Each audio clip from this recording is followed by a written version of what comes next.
Wabarakatuh. Selamat pagi semuanya. Ketemu lagi di mata kuliah analisis laporan keuangan. Untuk minggu ini kita masuk di minggu ke-7. Kita akan melanjutkan materi mengenai analisis penggunaan dan sumber dana modal kerja.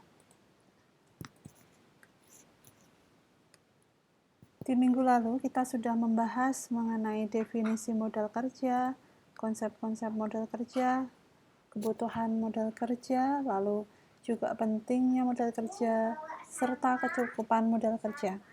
Untuk minggu ini, atau bagian kedua, kita akan melanjutkan materi mengenai penentuan kebutuhan modal kerja, sumber modal kerja, penggunaan modal kerja, laporan perubahan modal kerja, serta laporan sumber dan penggunaan modal kerja. Baik, langsung saja kita mulai dengan materi penentuan kebutuhan modal kerja.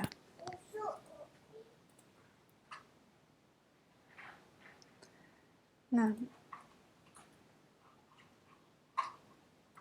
dalam menentukan kebutuhan modal kerja, setidaknya ada dua variabel yang perlu kita ketahui, yaitu periode perputaran modal atau periode terikatnya modal kerja dan pengeluaran kas rata-rata harian.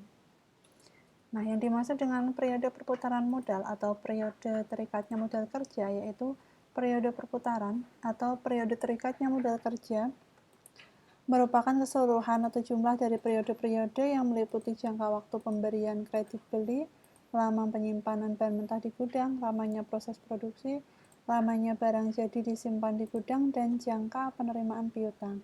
Jadi di sini intinya adalah mulai dari jangka waktu pemberian kredit sampai dengan produk jadi di tangan konsumen dan dibayarkan oleh konsumen. Variabel selanjutnya yaitu pengeluaran kas rata-rata setiap hari. Ini adalah sejumlah pengeluaran kas rata-rata setiap harinya untuk keperluan pembelian bahan mentah, bahan pembantu, pembayaran upah buruh, dan biaya-biaya lainnya. Nah, ini berikut contoh sederhana untuk menghitung kebutuhan modal kerja.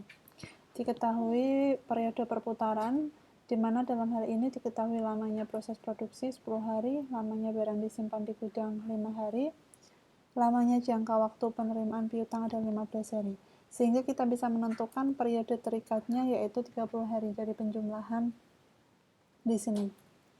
Kemudian pengeluaran setiap harinya dibutuhkan untuk membeli bahan mentah 50.000, bahan pembantu 10.000, biaya tenaga kerja 35.000 dan biaya lain-lain 5.000 sehingga total pengeluaran harian 100.000.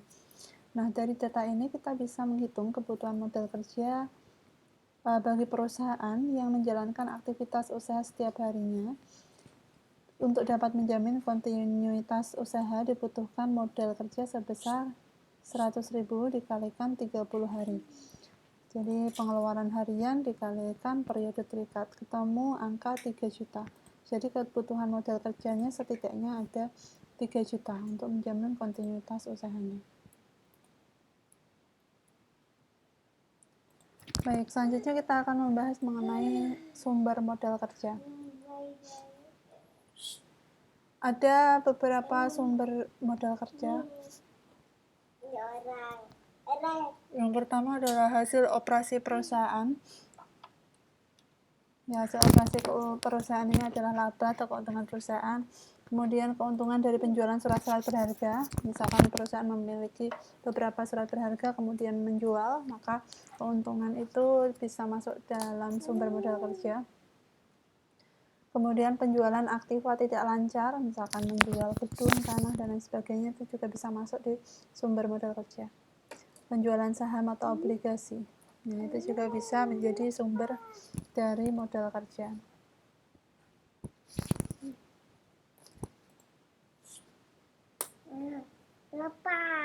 Selanjutnya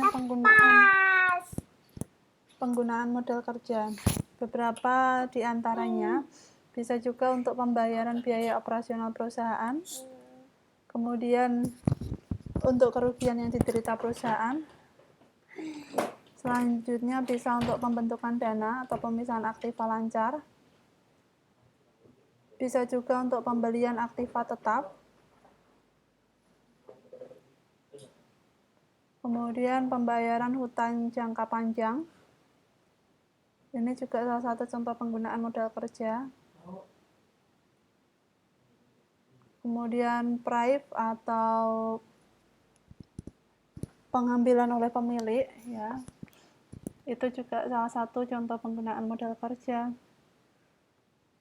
Modal kerja juga bisa digunakan untuk pembelian kembali saham. Nah, di sini ada contoh neraca yang diperbandingkan.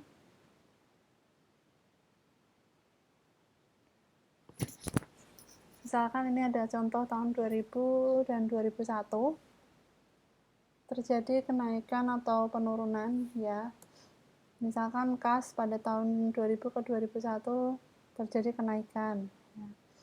Jadi di sini ada dua neraca, maka diidentifikasi dulu kenaikan dan penurunannya, komponen-komponen yang ada di neraca tersebut.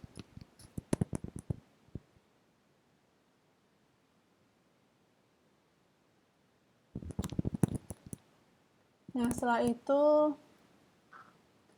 untuk membuat laporan perubahan modal kerja dari neraca itu diambil di sini adalah aktiva lancar dan hutang lancar, ya. Jadi terdiri dari kas, piutang dagang, piutang wesel, persediaan, persekot biaya. Ini adalah aktiva lancar di sini. Kemudian hutang dagang, hutang wesel, dan hutang gaji. Di sini adalah hutang lancar. Nah, kita identifikasi dulu kenaikan dan penurunan modal kerja.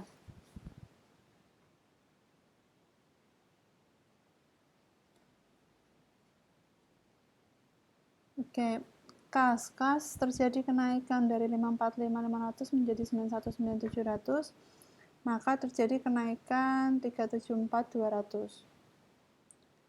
Artinya kalau kas naik maka modal kerja naik. Piutang dagang terjadi kenaikan dari 1,3 menjadi 1,6, kenaikan 288.600.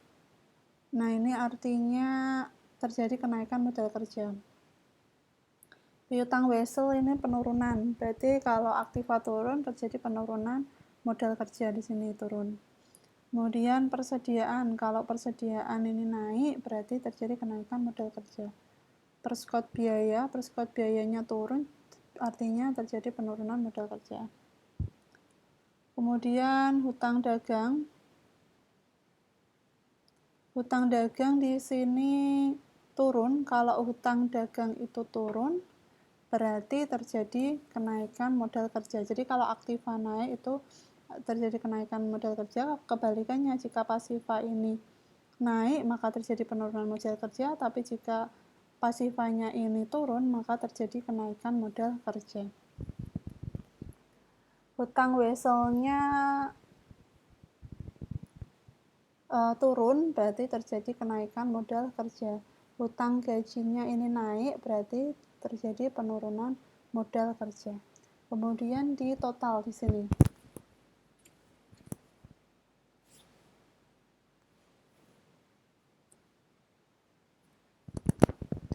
Untuk kenaikannya ada 895.900, penurunannya 390.500.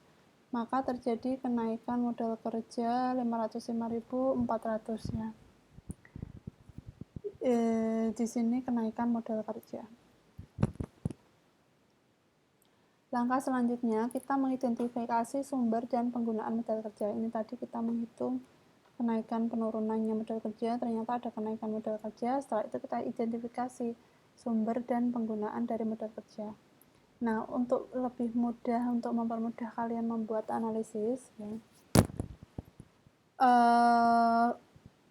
ciri-cirinya adalah untuk laporan perubahan modal kerja ini isinya aktiva, lancar, dan pasiva atau hutang lancar. Nah, kalau di sumber dan penggunaan modal kerja ini berarti akun selain aktiva lancar dan hutang lancar. Nah, di dalam neraca tersebut, ya, tadi sumber modal kerjanya ini dari beberapa hal. Ada dari laba perusahaan, coba dilihat di sini. Ini laba perusahaannya 521.900. Ini adalah sumber modal kerja. Selain itu ada depresiasi 83.500. Ini juga menjadi sumber modal kerja dari cadangan penyusutan gedung ditambah cadangan penyusutan alat kantor di sini.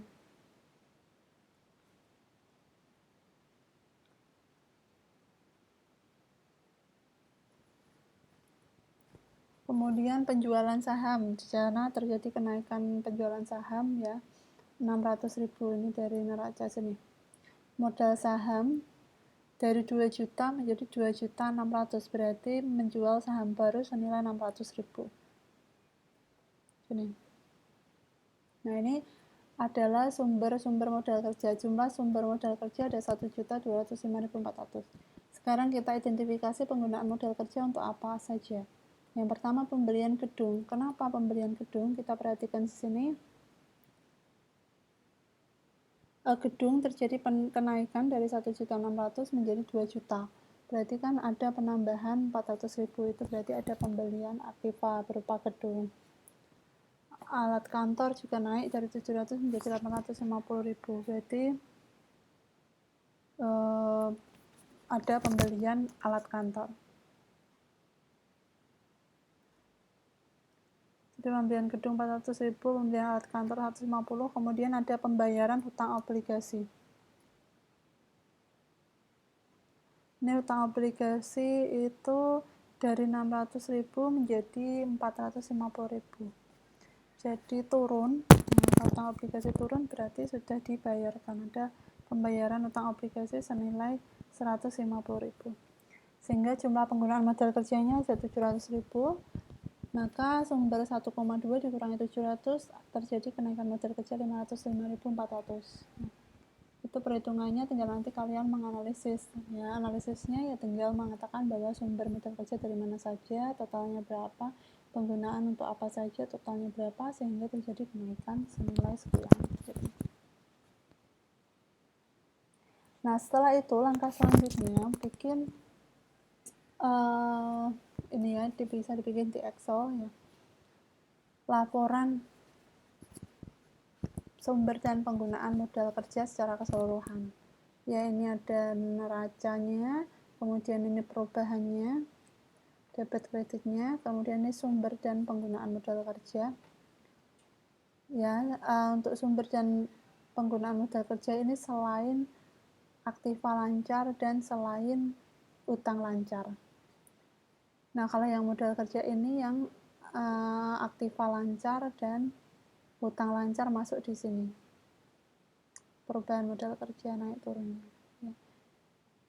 Kemudian yang sumber dan penggunaan di sini selain aktiva lancar dan pasiva lancar. Nah, ketemu angka sekian. Ini harus seimbang. Kalau kalian salah hitungnya berarti angkanya ini enggak imbang. Jadi untuk mengecek ya ini berarti kenaikan modal kerja itu harus seimbang dengan ini sumber dan penggunaannya. Oke, itu untuk selanjutnya latihan soal tolong bisa dikerjakan ya untuk hari ini supaya kalian terlatih untuk mengerjakan terkait dengan materi sumber dan penggunaan modal kerja. Terima kasih atas perhatiannya. Assalamualaikum warahmatullahi wabarakatuh.